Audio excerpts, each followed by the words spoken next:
Hi കൂട്ടുകാരെ, നിങ്ങൾക്ക് ജോലിയാണോ പ്രശ്നം, കടബാധ്യതകളാണോ പ്രശ്നം, രോഗമാണോ പ്രശ്നം, കുടുംബകലഹങ്ങളാണോ പ്രശ്നം?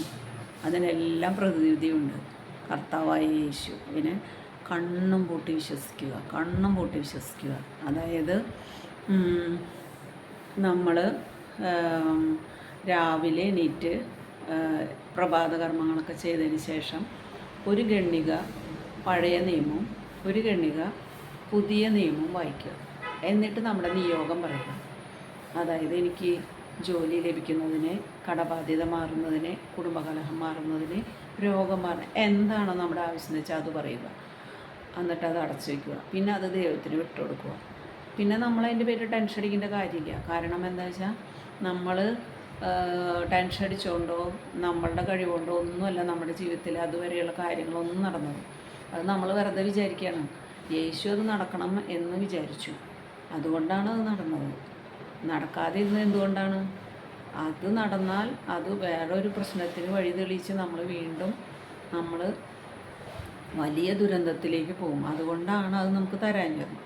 അപ്പോൾ തരേണ്ടത് എന്തായാലും നമുക്ക് തരും. അപ്പോൾ നമ്മൾ ഇത്ര ചെയ്താൽ മതി. കൃത്യമായി ബൈബിൾ വായിക്കുക. ഒരു ഒറ്റ ദിവസം മുടങ്ങാൻ പാടില്ല. മുടങ്ങിയാൽ തന്നെ അടുത്ത ദിവസം 2 ഖണ്ഡിക വായിക്കണം. അങ്ങനെ കൃത്യമായി ചെയ്ത് നോക്കൂ. ഞാൻ എൻ്റെ മോൻ ദുബായിൽ നിന്ന് ജോലി റിസൈൻ ചെയ്ത് വന്നു. കുറച്ച് ശാരീരിക പ്രശ്നങ്ങളുണ്ടായി. പിന്നീട് കുറച്ച് വേറെ ജോലി നോക്കാം എന്ന് വിചാരിച്ചാൽ നല്ല ശമ്പളമുള്ള ജോലിയാണ്. അവന് ജോലി കിട്ടാണ്ട് അവൻ 8 മാസത്തോളമായിരുന്നു. അതുപോലെ തന്നെ മോളും ബാംഗ്ലൂരിൽ നിന്ന് 3 കൊല്ലം കോൺട്രാക്റ്റ് കഴിഞ്ഞപ്പോൾ പിന്നെ വേറെ ജോലിക്ക് മാറാം എന്ന് വിചാരിച്ച് റിസൈൻ ചെയ്തു വന്നു.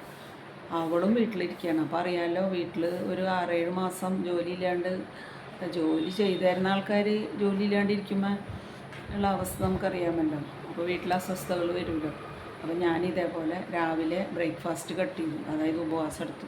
കാരണം പിള്ളേർക്ക് ജോലി കിട്ടിയിട്ടാണ് ഞാൻ ഇനി ഒരു നേരം ഭക്ഷണം കൂടുതൽ കഴിക്കുള്ളൂ എന്ന് ഒരു വാശി ദൈവത്തിനോടെടുത്തു. പിന്നെ അതുപോലെ ബൈബിൾ വായിച്ചു, പള്ളിയിൽ പോയി കുടുംബ പ്രാർത്ഥന കൃത്യമായിട്ട് ചൊല്ലി. പിന്നെ ഞാനൊരു അത്ഭുത ജപമാലയുണ്ട്, അത് കണ്ടു 90 ദിവസം. പക്ഷേ 35-ാമത്തെ ദിവസം മകൾക്ക് ജോലി കിട്ടി. 85 ദിവസമായി ഇപ്പം മകന് ജോലി കിട്ടി. ഇത് ഉറപ്പാണ്. കാരണം ഇത് കണ്ണ് മൂട്ടി വിശ്വസിക്കണം കേട്ടോ. അപ്പോൾ നിങ്ങൾക്ക് ഈ കാര്യങ്ങളൊക്കെ നടക്കാം. എന്നിട്ട് കമൻറ്റ് ഇട്ടോ കേട്ടോ.